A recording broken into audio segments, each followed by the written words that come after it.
Hey guys, welcome to Art is Life, episode 1. I'm Dahlia Roz, and today we are in my art studio in Boston, Massachusetts. So I thought I'd share with you guys a bit of my life as an artist, and I hope we can hang out in my studio a bit together, and I can show you guys around, and maybe we can make some art together too. So stick around, and I will show you as much of my life as I can. So for a start, I'm going to take you on a little tour of my art supplies. So you guys often ask what is the different types of paints that I use. So I thought I'd share with you guys the different types of paints that I use and just what I personally recommend. I'm not being paid by any of these companies. These are just my personal preferences. So for the neon paint, for my neon pink paint, I use Deco Art's Crafters Acrylic Neon Paint. This is the brand that I use. It's not too expensive. I don't remember how much this was, but I get it off of Amazon along with like 99% of my other paints. Now, if you've seen my art, you know I paint pretty big, which means I need a lot of paint. So this is the main type of paint that I use. It's Montmartre. Here, check it out. And I buy them in these 2-liter bottles. They have a little thing on top that you just got to take this out because sometimes it dries a bit on the inside, but it has a little squeeze top. So, or is that what it's called? I don't know. And then I put it into old yogurt containers and stuff like that. So I asked my family to just keep all of the old yogurt containers, and then we squeeze it out into here and I mix up the different colors. So the colors that I have all of the primary colors over here. I have yellow, red, blue, and white. And I believe I have a black paint as well. So I recommend, if you're good at color mixing, to do that. And if you're not good at color mixing, to also do that, just to get better, because I think it's one of the less expensive ways to create a lot of different colors. And it's what I personally like to do. So these are the rest of my paints. Got the white, the blue, the red, the black, and I also use this neon yellow paint from Handy Art acrylic paint. Today we're gonna start off by priming a bunch of canvases. I normally do a lot of canvases at once, so we're just gonna prime a bunch of canvases and just work layer by layer on my paintings. So what I use for priming are these little guys. They are called Handy Painters, I believe. Yeah. Shoreline Handy Painter. I personally am a big fan of them. They have a really smooth texture when you use them. So I'm gonna do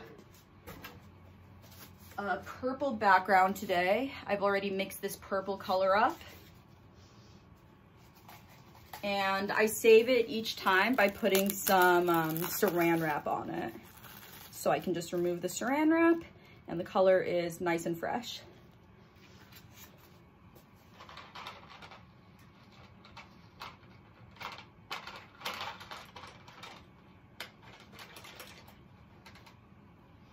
So I've got a brush, and then I put a bunch of the paint on the Handy Painter like this. And then I keep this paint next to me since I'm probably going to use it again.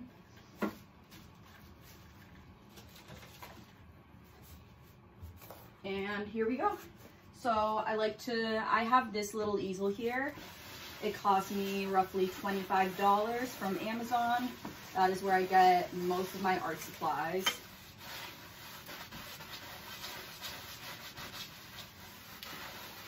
And some people ask whether or not I make my own canvases. I have in the past, but today we are using a store-bought canvas that I got from Michael's.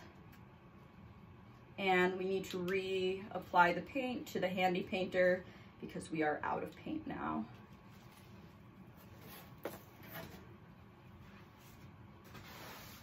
So yeah, I personally am a big fan of the Handy Painter. I get these from Home Depot.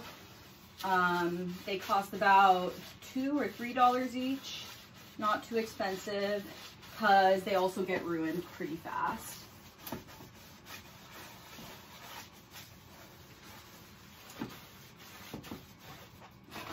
Now you can move your canvas around to get to the edges.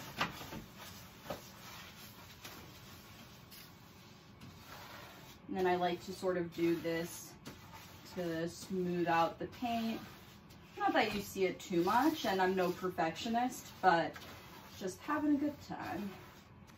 And there we go. We have primed our canvas. Now we need to wait roughly 15 minutes or so to let it dry, because it's acrylic paint, so it dries relatively fast. And in the meantime, we're gonna wash this off so that it doesn't get ruined. Now we need to wait for the paint to dry, so I got myself some Wheat Thins, ranch flavor of course, and I got myself a big box of my sketchbooks. So we're gonna eat Wheat Thins and go through some old sketchbooks for inspiration. Okay, I found a sketchbook for us to go through. So this is a sketchbook that I started May 19th, 2019, and I finished it June 7th, 2019. Just a second, let's make sure we also eat some crackers. That is also very important. Make sure to take care of yourself, eat food. All right, so you might be familiar with my surreal art. I do a lot of it, and the cover of this video is one of my surreal pieces, the one that we are creating right now. But while we wait for the canvas to dry, I thought I'd show you guys some of my old sketches. So this one is a sketch that I did at the Ellie Smallwood workshop I attended last year in Madrid, Spain. I finished my painting early, so I drew the people who were still painting.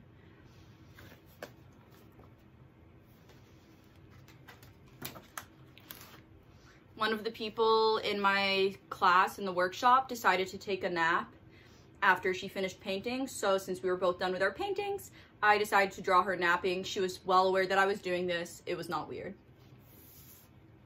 And then this, we were all staying at the same hotel in Madrid, Spain for the class that I was taking. So I decided to draw everyone sitting together. So this is Ellie Smallwood, the artist who taught the class. She is amazing. You might already know who she is, but if you don't, make sure to look her up. And then this was Carol. This was some of our drinks. Everyone was having beers and stuff. This was a sketch of Laura from Holland. And then this is her friend who joined us in the park, Eugenio. He is also an amazing artist. I will write down his Instagram handle right here so you guys can check out his work, because he does these really amazing realistic paintings. All right, so now we are going to finally paint our canvas. So today, I think we're gonna draw a dinosaur with mushrooms growing out of it. That's just the mood I'm in. So, gotta get your neon paint, the one that I showed you earlier, and a paintbrush. Yeah, there's enough paint left in there, not much, but there's a bit. So, I've drawn a lot of dinosaurs before from observation, like from photos and whatnot. So I don't feel that I need to,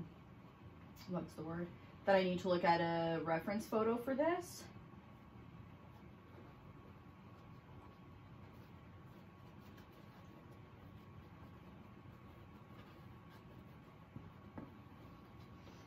However, if you haven't drawn something before and you're not sure how to do it, for example, the other day I had a video in which I posted, guys, draw a giraffe, and someone said, I don't know how to. So I said, I don't expect you to know how to if you've never done it before. Look at pictures, practice, make some crappy giraffe drawings until they're good giraffe drawings. And that's sort of just how I think about it. So now time for the mushrooms. We're gonna draw some big ones today. And then, you know what? I think we're gonna have a blobfish riding the dinosaur. And the blobfish will, of course, also have mushrooms growing out of it.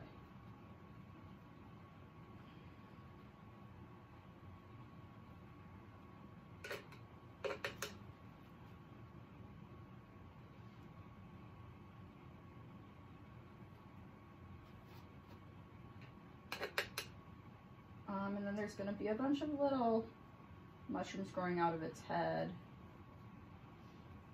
So in this part, I never plan my paintings before I start them, or I rarely, if ever, do I plan my paintings. I just go in and think, what am I in the mood to draw today? So today, I was just in the mood to paint a dinosaur, so that's what I did. there are no rules in art. You don't need to be prepared or know what you're doing. The same way that when I started this vlog today, I didn't know what I was gonna do. Was I gonna show you sketchbooks? Was I gonna show you a painting? Do a studio tour? I had no idea. But I just decided to not overthink it and just to start, because that's the part that most people miss. They think they don't have enough time or not enough talent, but what they don't have is just the boldness to begin without a plan. So that's what I recommend. If you think I'm not talented enough, no, you're not bold enough. Be more bold. And boldness is a choice. It's not something you are born with. So it is up to you to choose boldness. And then I think I'm just gonna have a bunch of neon lines around the dinosaur because I'm feeling it.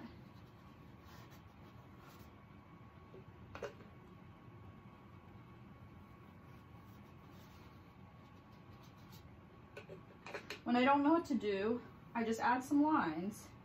Art doesn't need to be complicated. You don't need to have a plan. You don't need to know what you're doing. All you need to do is start and have the art supplies and start. That's the most important part. When you are done with this video, I want you to go and take whatever art supplies you have at home, whether that's crayons, or if you don't have anything, find some matches, burn them, and then draw on some cardboard. And I want you to create anything.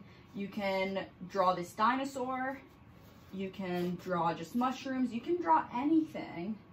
But if you don't know what to draw, just copy the drawing that I'm doing. And then if you post it, tag me, because I'd love to see what you guys do. So please don't hesitate to be inspired by this drawing. That is the idea of me putting art out there. It is to inspire others to create more too.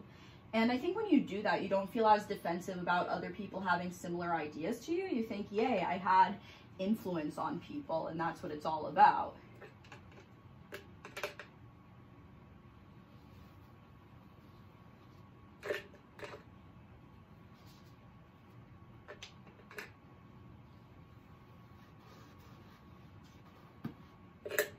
And just adding another line. And there we go. I might add some more pink to the mushrooms. Again, you don't need to have a plan. You don't need to make a masterpiece. All you need to do is start. Stop waiting for the perfect idea because it'll never come. There's no such thing as perfect. Gotta let go of that idea as fast as you can. I pre-mix a lot of my colors so that then I don't have to think about it when I'm working, about what color scheme I want. So today we are going to use this greenish color, which of course has some saran wrap on it to protect it. There we go. Mix it up a bit because it probably just like needs some mixing. And then the colors are still wet, so they're gonna mix, but we're just gonna embrace that, and that's okay.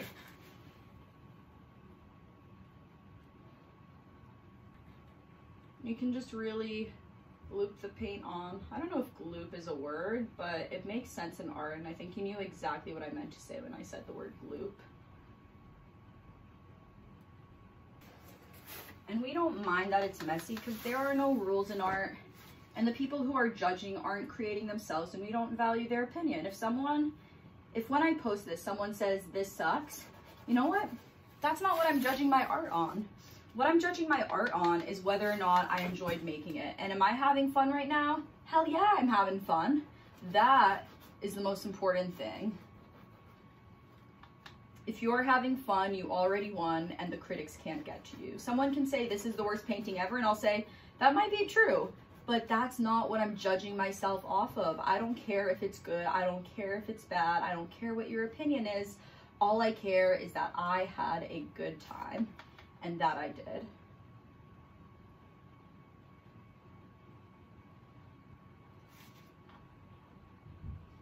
And then we can wait for this layer to dry and add more.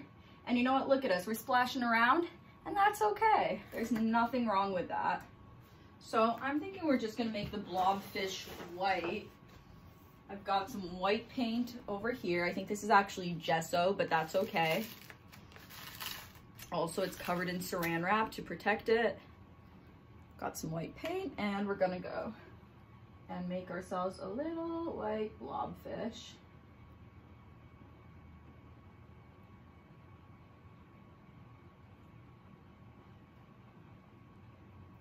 And it's okay for the colors to mix. It's okay to mess up your painting. It just doesn't matter. In the big scheme of things, how good your art is doesn't matter all that much. No one's life depends on you making a good painting of a dinosaur. So if you want to paint a dinosaur, just paint one. Stop being so scared. It's getting in the way of your creative work and your potential and how much you could be creating.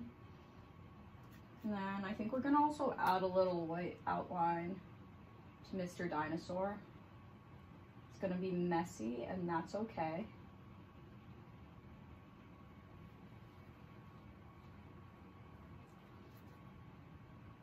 There are no rules in art, so have a good time.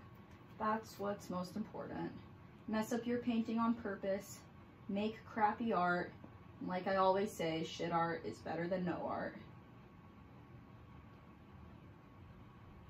So right now, it's super messy, and that's okay. And there we go. So now, we're gonna wait for this layer to dry. So we're gonna eat some more crackers, go through some more sketchbooks, and then we're gonna add the black marker. So now, we're gonna eat have another little snack break, and go through another pile of sketchbooks. So, get out your wheat thins. Start getting ready to look at some art. Now, I think I found the appropriate sketchbook to show you guys today because I found a sketchbook from 2016 when I just started learning how to draw dinosaurs. So I thought I'd show you guys sort of the prep work that I did in order to be able to do today's painting. And then here's the painting, or the drawing, that is to say. So this I drew from a picture, I believe, of a dinosaur. And then you guys might remember I was drawing some giraffes earlier this week. Well, here's a giraffe that I drew in 2016. So a lot of these animals I've drawn before, so the fact that I'm doing it from imagination is actually not true. I'm doing it from memory. I remember what it's like to draw a giraffe. I remember the details that go into it, the proportions, etc. So practice drawing and you never know when it will come in handy. Here's another little dinosaur that I drew in 2016. In 2016, I dropped out of art school. I started to pursue art professionally without a framework, and a lot of people thought it was a terrible idea. So I worked very hard to prove them wrong, and here we are today. But in the meantime, I just wrote about it and wrote about how I believed in myself. So I wanted to share with you guys a little thing that I wrote. This is back in 2016, and I thought you would appreciate it. So if you are someone who believes in yourself, this is for you. This message is directed at the people who did not believe in me. This is a message for them.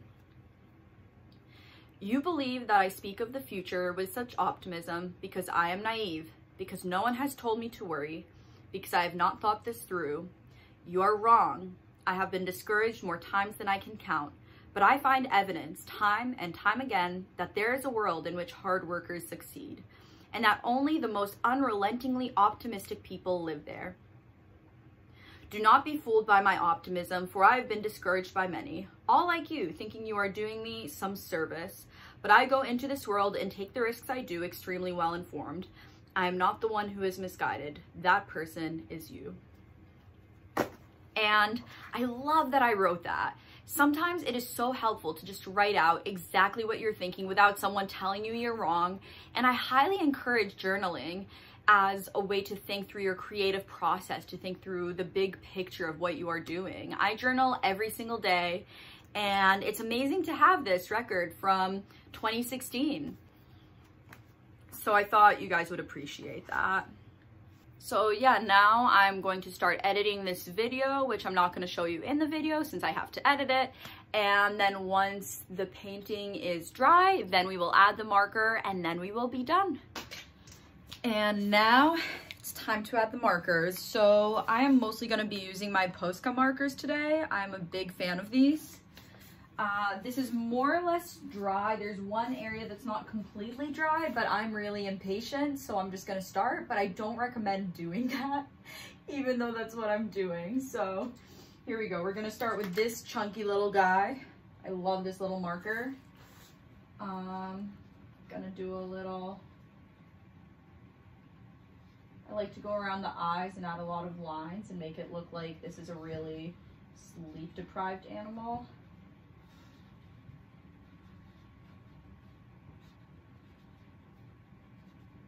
And then gonna have some mushrooms coming out of the head.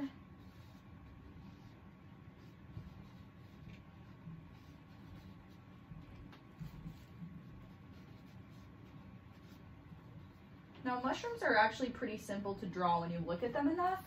You just need to basically, let's see, you just like draw a little thing and then draw some lines and there you go, you've got a mushroom. So, let's see.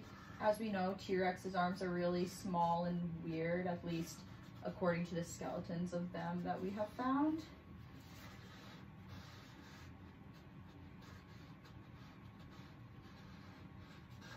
And then they've got these weird feet. And here's the thing, most people don't know exactly what a T-Rex looks like, so if it's a bit off, it doesn't matter. It's not like you're drawing a person's face and there's like right proportions, wrong proportions, whatever. It's a fucking dinosaur, who cares? So here we go, just adding some lines.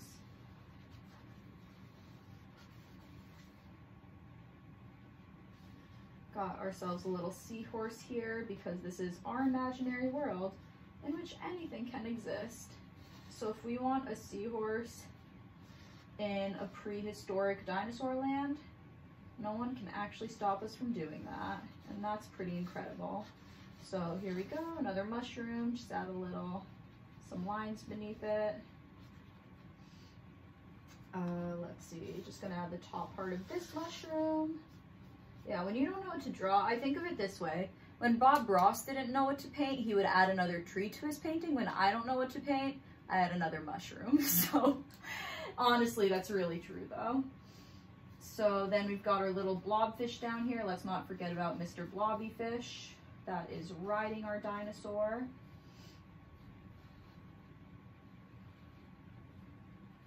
Blobfish have these weird big nose looking things. And then they always look a bit sad.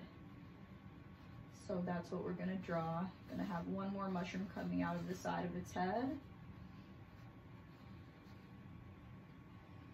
And then we're gonna sign our painting.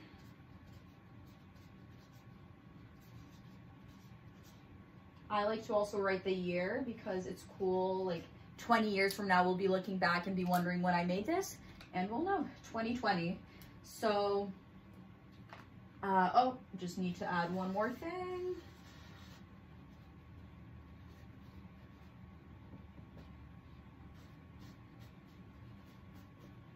And now we can step back and decide if we want to add more or how we feel about it. But in general, I think this is good enough to call it done. So we're gonna call it done for today. And that is our painting. So thank you for watching my first ever art vlog. And I hope you enjoyed this and I hope you will join me again in the future. If you like this, please subscribe. If you didn't like this, don't, it's whatever. But yeah, thank you for watching. I appreciate you guys. See you next time.